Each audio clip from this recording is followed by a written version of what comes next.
नमस्कार, news city में स्वागत है आपका। मैं हूं आपके साथ सुहानी मलिक। रालोद ने अब यूपी से बाहर अपने कदम मजबूत करने शुरू कर दिए हैं और यही कारण है कि इस बार राजस्थान विधानसभा के चुनाव में रालोद ज्यादा सीटों पर चुनाव लड़ेगा।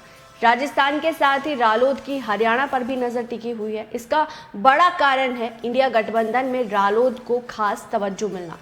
रालोद ने यूपी के अलावा इन राज्यों में भी चुनाव लड़ने की पूरी तैयारी कर दी है और खास बात यह है कि रालोद की इंडिया गठबंधन में भी अहम भूमिका रहेगी। यूपी में जहां रालोद के एनडीए के साथ जाने की चर्चाएं चल रही है, उन चर्चाओं को रालोद के राष्ट्रीय अध्यक्ष जयंत चौधरी ने इंडिया के साथ रहने की अपनी मंशा को साफ करते हुए खत्म कर दिया। अब केवल यूपी में ही नहीं बल्कि यूपी में लोकसभा चुनाव के लिए सीटों का बंटवारा होना अभी बाकी है, लेकिन उससे पहले रालोद चुनाव पर राजस्थान जो चुनाव होंगे उस पर रालोद की नजर है। जहां 2013 के चुनाव में रालोद ने भरतपुर और मालपुरा में प्रत्याशी उतारे थे और भरतपुर में उन्हें जीत मिली थी तो मालपुरा में काफी अच्छे वोट मिले थे। इस बार वहां 8 से ज्यादा सीटों पर चुनाव लड़ने की तैयारी में जो रालोद है। इसके साथ राजस्थान में इस बार लोकसभा सीट पर भी रालोद की दावेदारी अभी से शुरू हो गई है।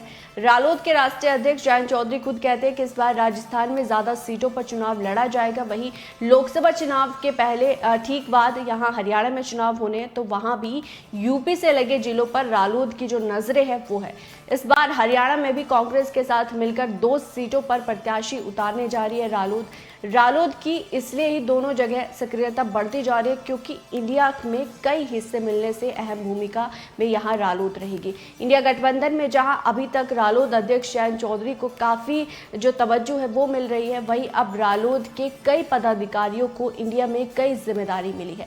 राष्ट्रीय उपाध्यक्ष शाहिद सिद्दीकी को कैंपेन कमेटी में शामिल किया गया है। इसके अलावा जो रालोद के प्रवक्ता है रोहित जाखड़ को सोशल मीडिया वर्किंग कमेटी और SC/ST प्रकोष्ठ के पूर्व अध्यक्ष प्रशांत कनौजिया को मीडिया की वर्किंग कमेटी में रखा गया है। इसको देखते हुए माना जा रहा है कि इंडिया गठबंधन में जयंत चौधरी को एक अहम भूमिका मिली है और इसी के साथ ही अब जयंत चौधरी की जो नजरें हैं वो अब यूपी तक ही नहीं बल्कि हरियाणा की ओर भी बढ़ रही है। बहरहाल इस रिपोर्ट पर आपकी क्या राय है, आप क्या समझते हैं वो जरूर कमेंट बॉक्स में बताएगा। मैं सब फिलहाल इतना ही, मुझे दीजिए इजाजत। नमस्कार।